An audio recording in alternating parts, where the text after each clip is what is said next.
Welcome back to A Plus Parents, everyone. And with me today is, are you ready? A celebrated author. Her name is Ann Garcia. And I'm going to have Ann tell you a little bit about her story and about her book. And her book's called How to Pay for College. So are you ready? I'm going to say it again, because if you're listening right now and you're thinking, I've always wondered about how can I actually manage all paying for college? It's gotten so expensive. And Ann's written a book about how to pay for college. So first of all, she's a mom. And then secondly, she's a fee-based financial planner. So and by the way, she's a certified financial planner. So I want you to know that having the CFP is very, very different than just the FP part. So being a certified financial planner, she knows her business. And one of the things she got interested in was getting to, she's being a mom, she was interested, well, how do they do this for herself? But I'm going to have her share a little bit about what got her interested in going down this path, because she went from having a blog talking about how to support people and how to pay for college to people from her blog saying, would you please write a book? And so I'll have her tell you a little bit about the story about how she went from her blog to her book and why she decided to do this. So first, Ann, thanks for taking your time in your day to do this and be with us and take time away from your business and family. So I know you're busy as well, but first of all, welcome to A Plus Parents, and we're glad to have you here. So thank you for making your day work to be here. Thank you so much for having me. Yeah, so let's just go right to that, because I know people are already thinking, it's like, well, wait a minute, so you're a financial planner, you're a mom, and here you start with this blog, and now you wrote a book. So tell us a little bit about, first of all, why did you even start the blog about working with for helping people and how to pay for college? Yeah, well, it's kind of a long story, but I noticed in my practice, I was talking a lot with two groups of people. One was parents who just didn't know how to even get started on paying for college for all the reasons that are familiar to all of us. Does it cost $80,000 a year? Does it cost $20,000 a year? Is it free? Is it something in between? And do I want a 529? Do I want something else? I kept getting these questions again and again from people. And I was talking with the second group of people, which were young adults who had taken on so much student loan debt to get their degrees that they were struggling with the basic building blocks of adult life, saving for retirement, buying a home, having a family, in some cases, even having emergency savings. So I realized that if I could help that first group, the people who were trying to figure out how to pay for this, I might ultimately see less of that second group, which was the people whose parents never figured it out. And as a result, they were stuck with a ton of student loans. And as a parent myself, this was something that I wanted to know too. Over time, I realized I was answering a lot of the same questions again and again and again. And so I started writing the answers down so I'd have them ready to email out to people when they came up. And then one year I decided as a New Year's resolution that I would start a writing project called a blog back in the days when people still did blogs. And so I just started posting these answers that I'd been giving to people a lot. I also feel like some of the people who most need good financial planning advice are the people who have the least access to financial planners. So if I could provide this content to the world at large, that would be, part of my role as a citizen, to help make this information more broadly available. Over time, the blog grew and grew and grew. And I was getting a lot of requests from people to please organize it in the form of a book. Because it was literally like one post about student loans and one post about 529s and one post about picking colleges. And so it was a lot to wade through. And at the start of the pandemic, I was thinking, well, gosh, I have some extra time on my hands. Maybe I could do this. I was completely stumped until about how to even get started. I would describe it as like standing at the start of an obstacle course with a blindfold on. You can guess what some of the things are. You don't necessarily know what the sequence is. There's definitely some things there you have no idea what they are. And, by and large, it would be a whole lot easier if you weren't wearing a blindfold. And coincidentally, I was listening to an industry podcast that was about writing for your practice. So, as a financial advisor, how might you create content and whatnot? And one of the hosts said, there aren't enough books. One of the great things about writing a blog is it's easy to write a book.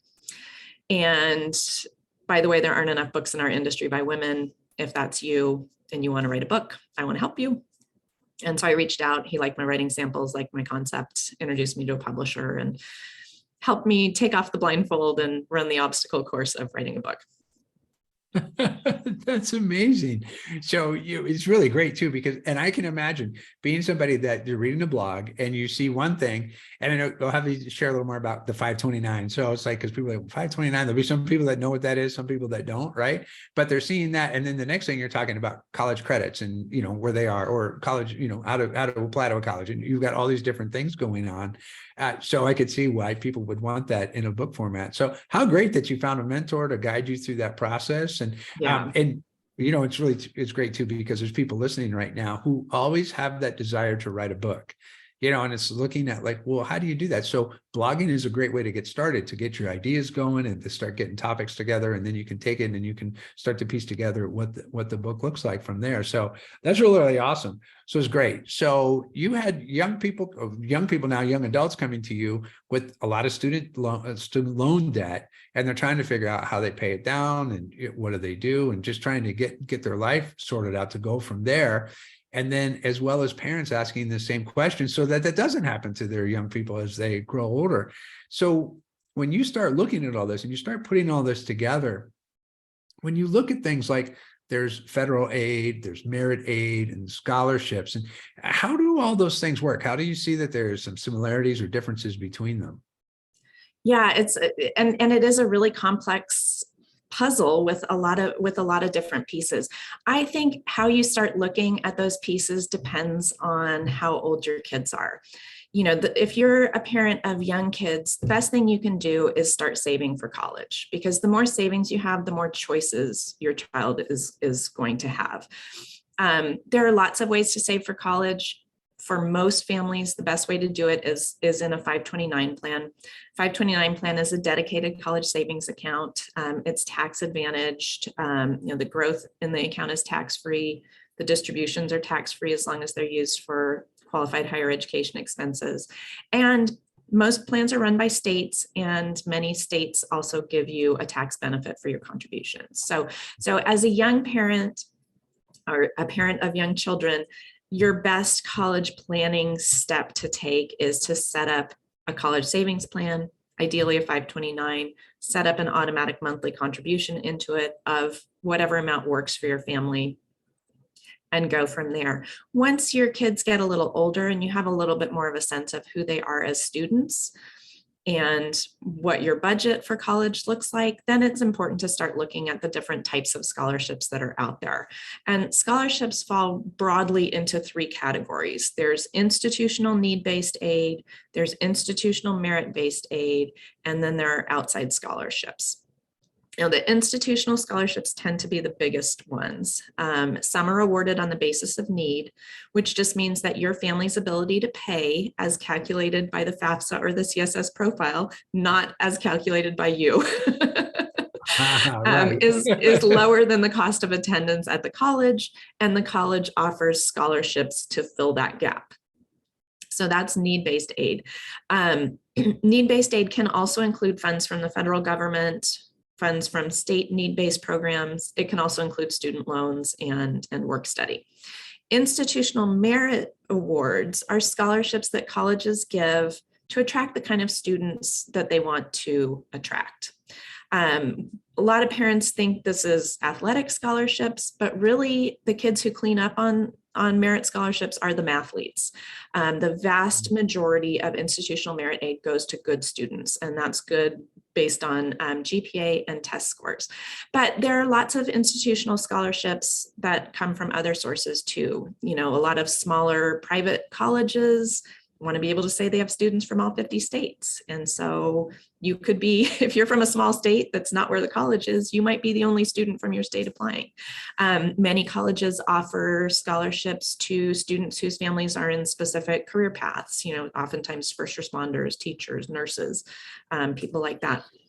But colleges can offer scholarships for all kinds of things. My son has a scholarship for playing video games. Wow. Oh my gosh. You just, Video games. everybody, people that were kind of, the people that they're kind of like listening and listening and listening. And you say a scholarship for video games and they just went point, they pulled their car over, they're sitting off at the side of the road and they're like, how did you do that? Right. I know that's what they're all thinking, right?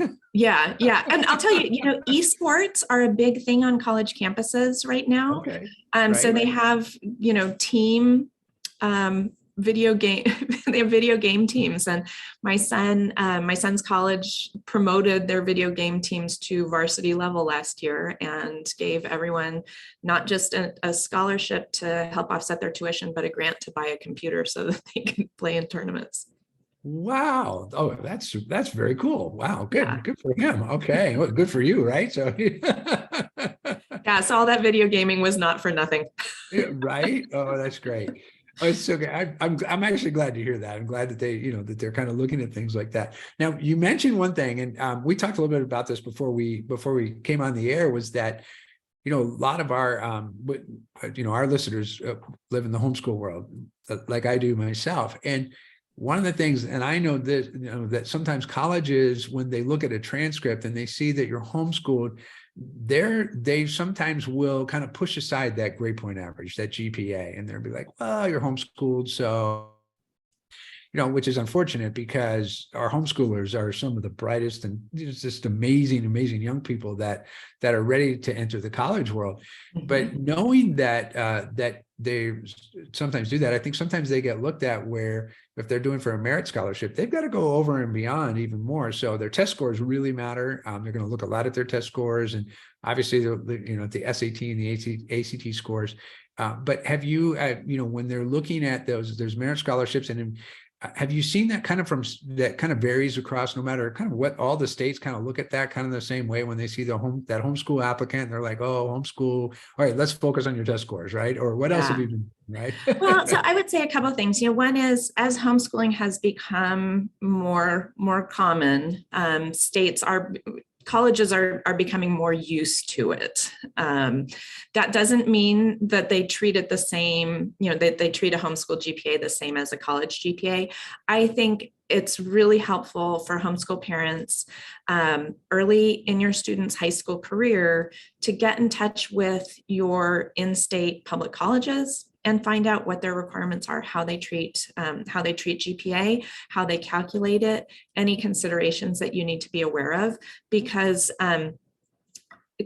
most public colleges offer great merit scholarships to in-state students, and you do not want to, you don't want to limit your students' ability to get that, because that is great free money to get. So because all of this is done on a school by school basis, though, it's incumbent on parents to reach out to their in-state schools, like I said, and just find out what they need to know, how they need to be tracking things, if there are, additional testing requirements that would benefit, the students, and absolutely take the SAT or the ACT. Even with the majority of colleges being test optional, that does not mean that they're test optional for merit scholarships. A lot of merit scholarships do still consider test scores. Right. Gotcha. Well, because US News still considers test scores. They consider less, but it's still there. Gotcha. Okay. Well, that's actually really good to know, because I wouldn't have thought about that, about when you're looking at scholarships and merit scholarships in particular, that the test scores are still going to be needed, even if the college is test optional college. I think that's good for people to want to find that out, because they hear test optional and like, oh, I'm not going to worry about it. But then they go to get the scholarship and they're like, well, where's your test scores? And then, you're kind of like caught, right? Well, and, and the beauty of test optional is taking the test can't hurt you any longer. Right. In the old days when tests were required, oftentimes many colleges required you to submit all of your test scores, not just your best ones. Now, if you take the test and don't do well on it, you don't have to submit it. If you take it, and I do recommend, though, that you can look up for colleges what their median 50th percentile test scores are on a couple great websites for that, College Data and College Navigator. Yeah. So look up those test scores, what that range is. And if your score is within that range, submit it. The way that the US News and World Report college rankings work is colleges are dinged if less than 50% of applicants submit test scores. So even if you don't have a perfect SAT, if a college is debating between two students who have basically equal credentials and one submitted test scores and the other one didn't, even if the test scores aren't spectacular, in many cases, the student who submitted the test scores is going to be the one who gets in. Wow, that's really, really good to know. And I'm glad you mentioned the College Navigator site. We use that site in one of our courses that we have for students. And I love that site. It's amazing. I can't believe how much data and information they have in there that helps people find out where that is. So if you're listening, you just Google College Navigator, and it's a great site to check out and look at. So, when you look at students being able to get scholarships and get financial aid, there's all the normal things, right? But what would you say, like, for students that really want to kind of look even beyond that, or like to get more scholarships or more different kinds of financial aid? Do you have any tips or ideas for them when they're looking for something beyond what's the traditional normal way to look? Yeah, well, so a couple of things. One is your college application and your FAFSA or CSS profile, if it's required, will be the application for most scholarships that colleges offer. Most scholarships are granted automatically. But there are two things that students can do to find additional dollars beyond that. One is there's a third group of scholarships that I didn't mention, that's outside scholarships. So outside scholarships are offered by any entity other than the college. Some come from Rotary, some come from employers, some come from other civic organizations, professional societies, whatever the case may be. There are big websites that have huge databases of these scholarships. Many students look there. There's a place like FastWeb and Scholarly and tons of those. I think the best place to look is local. And so if you're in a homeschool program, even as a homeschool student, you should have access to your local high school's college and career center. Those will have a binder of local scholarships. And those are ones that are just offered locally. Right. The reason why those are better to apply to is the pool is smaller. When you find something on FastWeb, so did millions of other students. When you find something that's local, it may be 50 students, it may be 100 students. If you participate in club sports, find out from your club if there's anything that they know of. If you have a job, your parents' job, any of those, look for opportunities there. My daughter found a terrific outside scholarship through a computer science program that she was part of as high school, and she's gotten $5,000 a year, plus a technology grant every year, plus a professional mentor who helped her find an internship that led to a full-time job when she graduates this spring. So that's one source of additional money. The other source of additional money is, as I said, your application, your FAFSA, and your CSS profile will get you to most scholarships at your college. But it's always a great idea to go back to the college's financial aid website, look for other scholarships that might require an additional application. Some of them are pretty simple. As I mentioned, sometimes there are scholarships for kids whose parents are in specific career paths. Then it's just a matter of documenting that. Many private colleges offer scholarships to students who live within a certain radius of the college. Then it's just a matter of documenting that. Others have specific application requirements. And then many majors offer scholarships as well. My kids have a friend who's studying meteorology, and every college he looked at had a meteorology scholarship just because there's so few kids going into that field. On the other hand, my son is studying business, and there are many business department scholarships that are in there. I think one of the most important considerations for families is just sort of a big picture thing. And this comes up a lot with homeschool students who have accrued a lot of college credits as high school students, whether it's a dual enrollment program where they've got their AA, or if they're taking AP and IB tests. No matter how many college credits you have accrued as a high school student, you need to apply as a freshman. Mm. That does not limit your use of those credits, but there is at virtually every college a vastly larger pool of scholarships available for freshmen than for transfer students. And if you have not previously attended college in any form other than a dual enrollment program, then you are a freshman regardless of how many credits you have. Wow, that's really, really good to know, because I think oftentimes people, and somebody, you're a young person, you finished high school, you've got your AA degree at the same time, and you're like, well, I'm ready to go in. I'm a junior. I'm a junior, right? Yeah. And and there is something about that. Like you have to kind of, sit with that and acknowledge yourself and have the party at home. But when you get to college, register as a freshman. So I think that's really, really great advice. That's awesome. Okay, Yeah, you mentioned your credits, the credits that you've earned are totally separate from your Right. status as a first-time college student.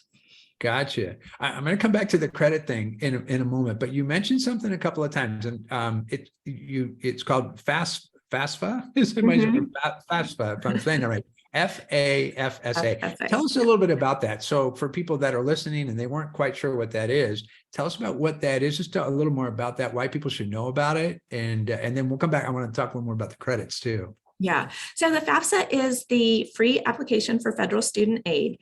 It is a financial aid application that all colleges use. And so it's a little bit like the Common App where you use a single form to apply to multiple colleges. The FAFSA is similar. You use a single form to apply for financial aid at all the colleges that you're applying to.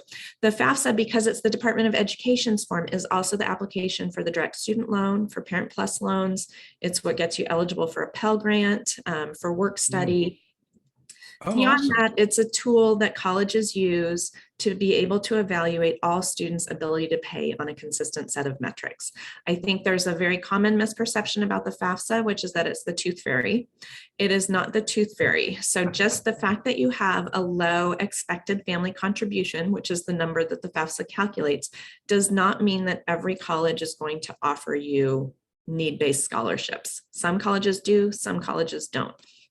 But it's very important that you file the FAFSA every year, because you will not be eligible for any form of need-based aid without filing it. You will not be eligible to take out a student loan. You will not get work study. You will not get a Pell Grant. And many merit scholarships still require you to submit the FAFSA in order to be considered for it. So Wow. That's something you should do every year. You file your first FAFSA in the fall of your senior year of high school, about the same time that you're applying for colleges. It is a separate step from the application. Now, many private colleges also require an additional form called the CSS profile. And that is in addition to the FAFSA. It collects a wider range of financial information from families. So typically, your expected family contribution is calculated by the CSS profile is higher than as calculated by the FAFSA, and that's just an unfortunate reality. Gotcha. Well, that's great to know. And people they can Google those things. So just FAFSA. Well, I would say with the FAFSA, or... don't Google the FAFSA. Instead, go to the Department of Education website, which is studentaid.gov. If you Google the FAFSA, you'll get a whole bunch of commercial websites that will charge you to file the FAFSA. Okay. And the first F in FAFSA is free. Okay, perfect. So go to studentaid.gov. Okay. It's called stateaid.gov. Studentaid.gov. Studentaid.gov. Good. Make sure we say that right. So that is the Department of Education's website. Perfect. Okay, great. So if you're looking at that, that's a great place to go. Let's come back and talk about the credits a little bit, because we talked about this a little bit before, and you said something and I was like, I've heard this has happened to students. They've dual enrolled, they've gotten college credit, maybe they've done something to earn college credit somehow, and then the college doesn't accept it. What do you, how do you see that often? And when you do see it, what do you share with parents, something they can do to kind of minimize the risk of that, so that they can make sure that the college credits they're earning while they're still in high school, that can be applied when they go to college? Yeah. Well, so here's what happens with college credits that are earned when you're in high school. Colleges do whatever they want with them. So some will give you credit towards your major. Some will give you credit, but only general education credit. Some will give you particularly for AP and IB classes, credit if you score a certain test score on it.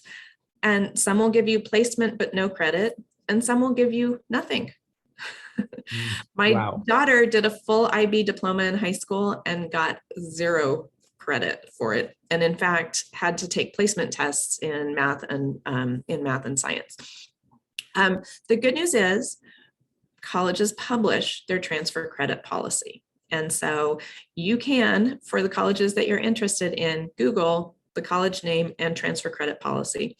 And it will tell you not only what type of credit that you get, but what the requirements are to get credits, depending on the different ways that you earn it, right? Because you can do a dual enrollment program where you're getting community college credit. You could do a dual enrollment program where you're getting, state college credit. You could do AP classes and get different test scores, and potentially, depending on the test score, you might get credit towards your major or just gen ed credit.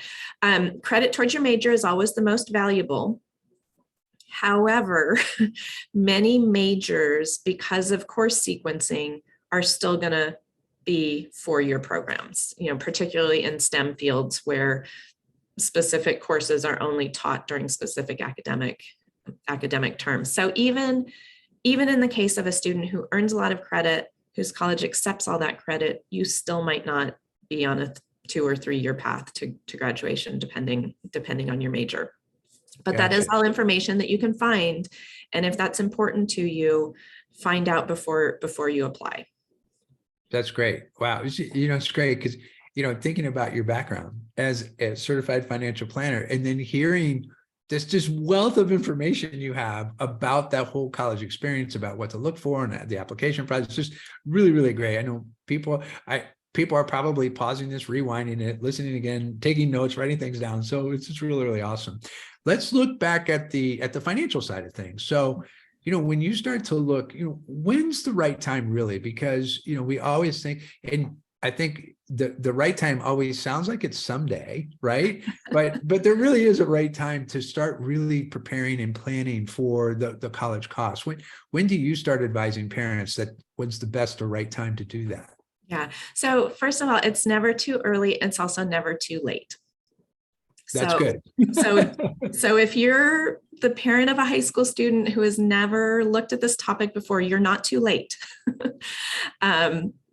But you want to get started as soon as you possibly can. So a couple of things that I recommend. Like I said, for young parents, the most important thing is just start some amount of savings. For a benchmark, even very small amounts of savings add up over time. So I always recommend that you try to increase your savings rate every year on your child's birthday. If you started at $5 a month and added $5 a month every year on your child's birthday, by the time they graduated high school, you would have $13,000 saved for college. Wow. Oh, that's great.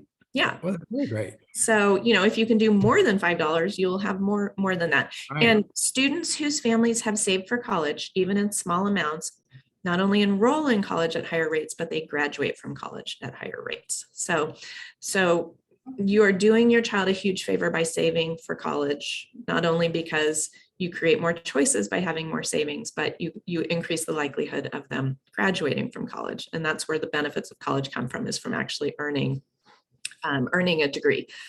I think what is very helpful when your kids are around middle school, start looking at your college budget. So based on what I've saved now and what I'm saving on an ongoing basis, how much savings am I likely to have? How much do I think I can spend out of pocket on an annual basis for my kids' education? Are we eligible for the American Opportunity Tax Credit, which is worth $2,500 a year? Are we okay with student loans? And what does that number add up to? And more importantly, what is it? Does that number match a pathway through college? So whether it's 4 years in state, whether it's 2 or 3 years in state based on earning some college credits, either in high school or to community college before you go, is it 4 years of private? What is that? Does that look like a pathway that works for your student and that you're okay with? And the reason that I recommend that you do this in middle school is you have a lot more opportunities to adjust when you're in middle school.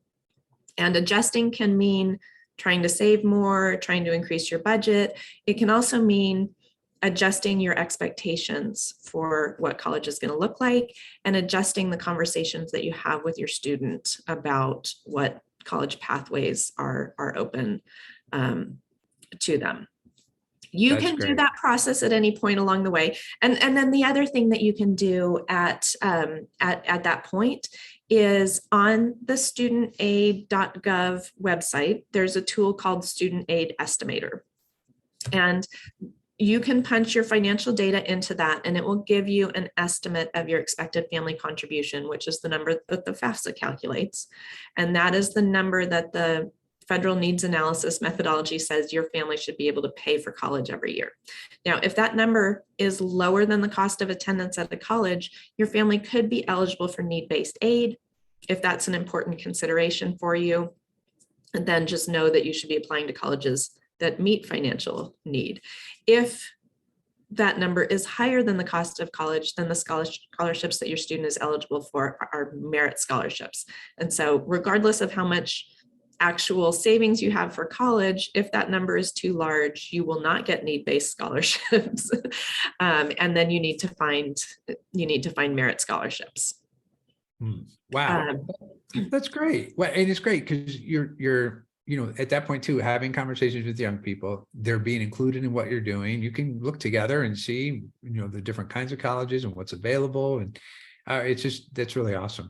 So, and I would say two things to that. One is students need to have a high level of agency in the college selection process because they're the ones who have to actually go and spend 4 years there and get their degree.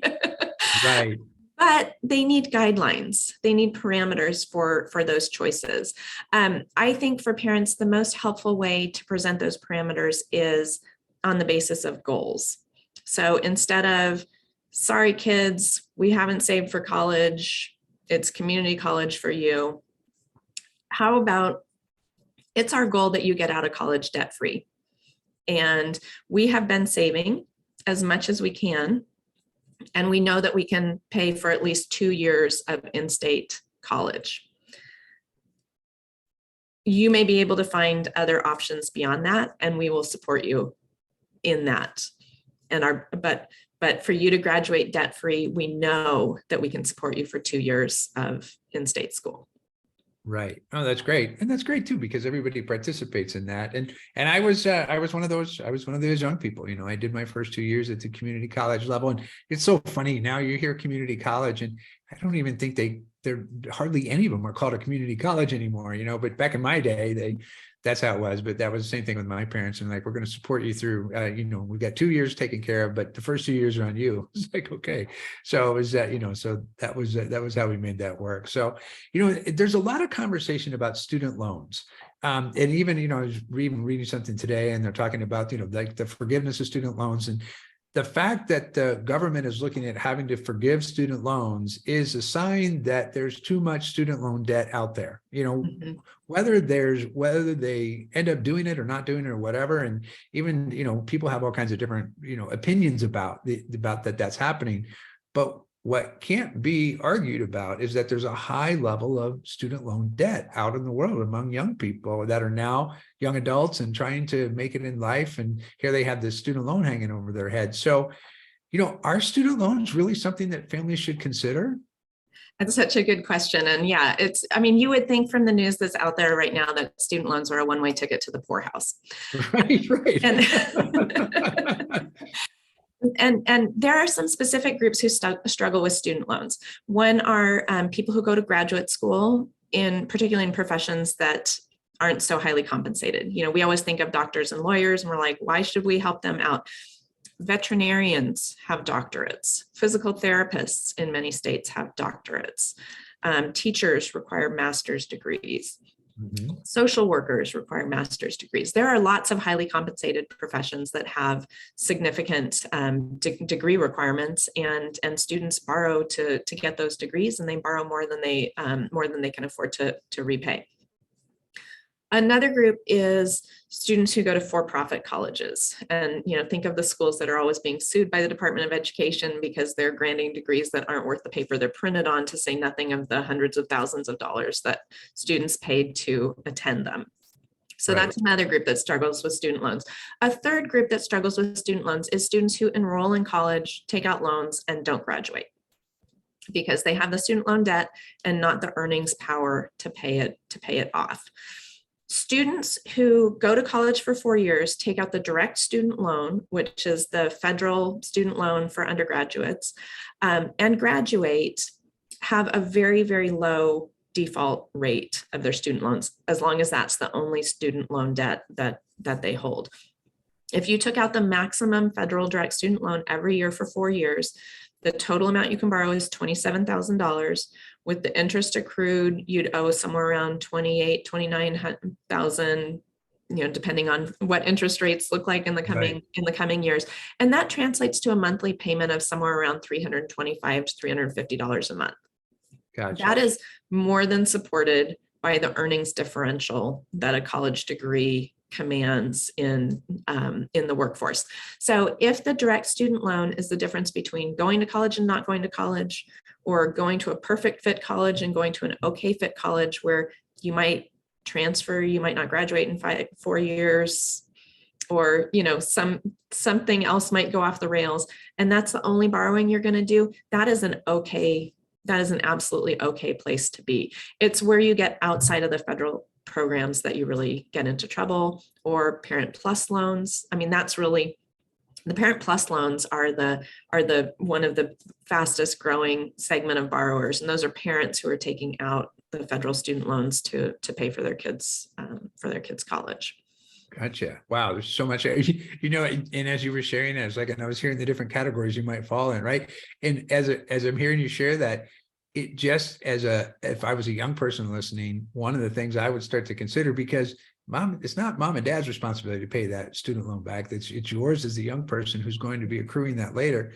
But one of the alternatives to that is find out about the scholarships and find out about how you can do those things like Pell Grants, where you're getting a grant where the money is something that you're going to give some information back about what you did with it, but that's money that you're not paying back. So it makes the idea of finding out those different opportunities about scholarships way more interesting, because that's another way you can not have to deal with the student loan, that you don't have to pay the money back because you've done the work up front to find out how to get scholarships and do great in school along the way, so that when it's time to come to get those scholarships, you can qualify for them.